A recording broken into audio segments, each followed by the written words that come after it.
well. So it does. I mean, the rocks change over time. So. Yep. Plenty of shade to cover. Absolutely. Thanks for stopping up here.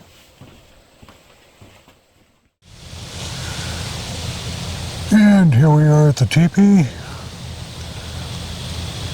We also have the flags of all the nations in Montana, all 8 nations, including the U.S. flag, which is on the other side of the teepee there.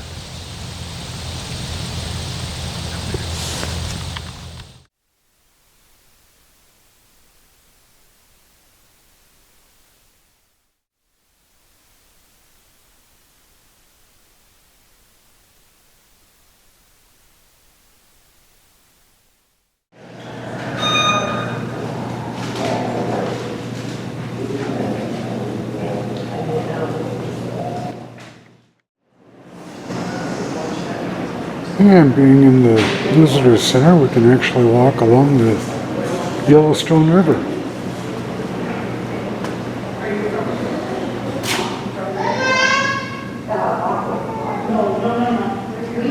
Right out to Pompeys Pillar.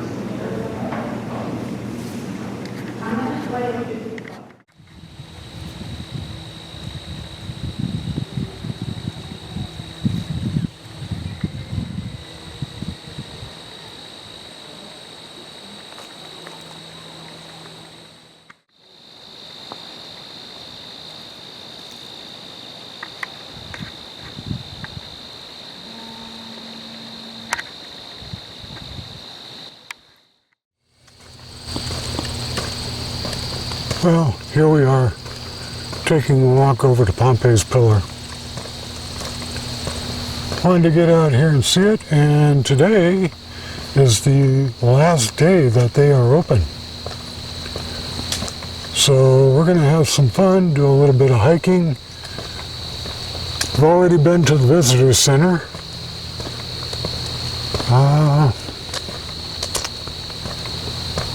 We're just going to take it in. Teresa's been riding around in her new scooter. She's been enjoying that. She's taking a break over by the car right now. And we are going to head on over, do some climbing. Walk around the visitor center here like we are. Take a look at some canoes. And I'll take you along with me. Here we have a couple of canoes built into one. They're actually made from the local cottonwood trees around here.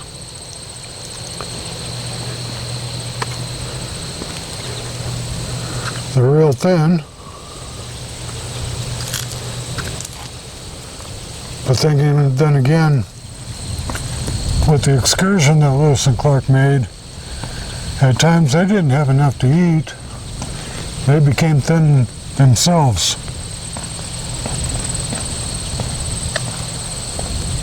Guided by a little beaver fly there. Don't know what that was.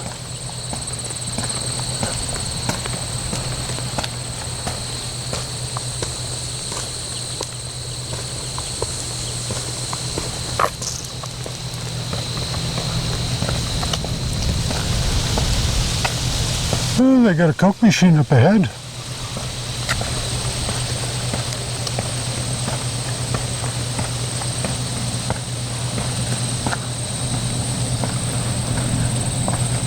Transportation huffing it. Traveling downstream.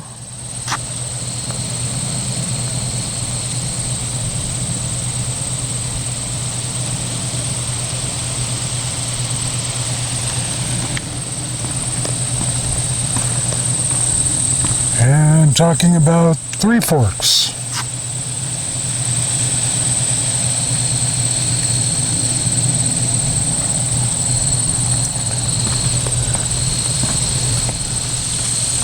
All part of the journey going from here downstream.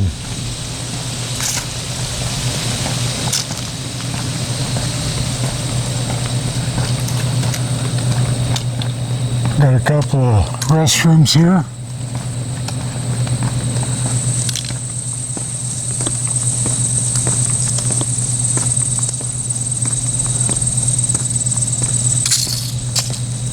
Pompeys Pillar is actually 1,500 feet above where we're at now, from here to the top. We're going to be taking the stairs and going all the way up.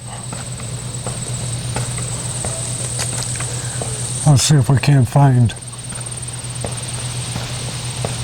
Clark's signature, as he was a major graffiti artist.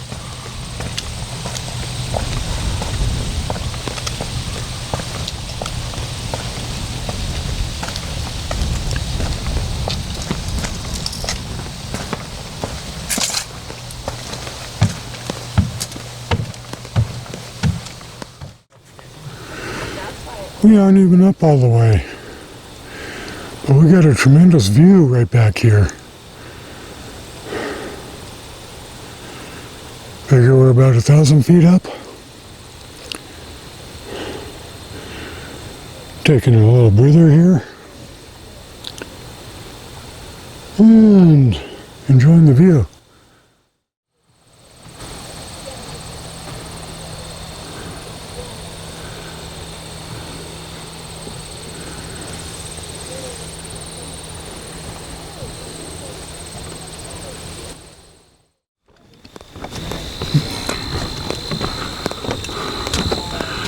Clark's signature.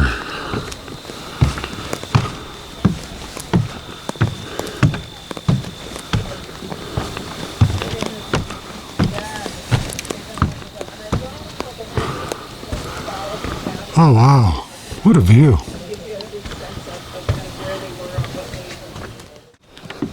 Okay, we are headed down to get a closer look. And another view of that great land.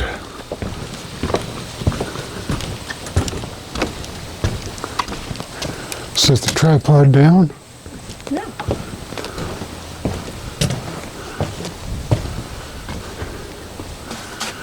And there it is, from the graffiti artist himself.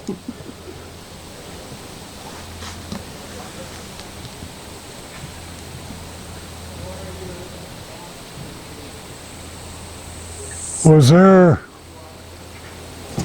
any particulars about him carving his name and date here? So a couple of things that are of interest is, after he did it, he actually wrote in his journal that night that I signed the rock, and described what he had signed. But he knew that this was a place that there had been Native American pictographs and petroglyphs before him. The only one who would have known that in his group, because they were all here for the first time, was Sacagawea. So she probably told him. So he came and he left the mark that he signed here. And then also wrote that, and they continued on. So he just stopped for a short spell. One of the things we know from the journals, from his journals around that time and those of the others who were traveling with him, is that they didn't have much with them, supply-wise. In fact, just a couple days earlier, they had just put the boats in the water, using the only 2 trees they could find to make a canoe out of. So more than likely, they didn't have a lot of people come up here with him, because he probably told them to stay with the boats and protect all their goods. Everything that they still had with them, the pots they used to cook in, everything was lashed to those canoes. So he probably came up here by himself. So not everyone in the expedition even journeyed up here. There's a good chance probably York did, who was his slave who was traveling with him. Free slave. Yep. Yeah. So, well, not that free. So he still was actually obligated to Clark until many years after the expedition. But was eventually freed. You are correct. So anyway, so probably not a lot of them came up here, but he did. So he's the only one from the expedition that actually signed the rock. And a lot of the other signatures that we see here on the rock are from the late 1800s. So more than likely it was people who were traveling through when they were building the railroad. Or like Jay Blake here, he was one of the surveyors who surveyed with the federal government and came through and divvied up the land during the time of the Homestake Act. Okay. So those are when most of these signatures came, because prior to that, the only way to get here was by the river. And so that's how most folks traveled through. So there wasn't a lot of travel. Oh, there it is in that. Yeah, Over there. Well, thank you. absolutely. Thanks for stopping.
Well, we finally made it to the top.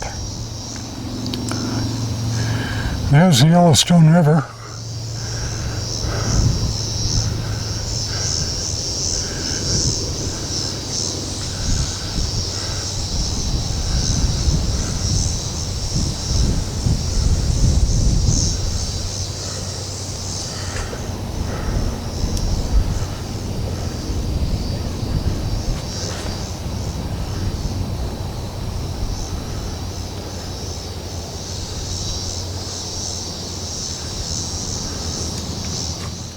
Okay, I think we'll rest here for a little bit, recatch our breath,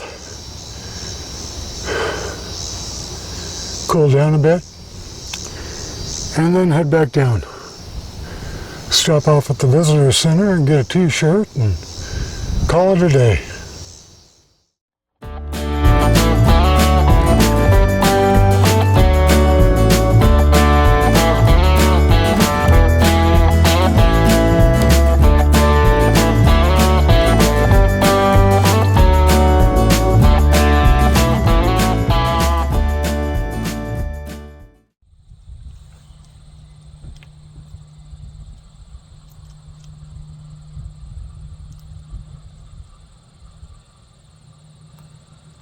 Hello.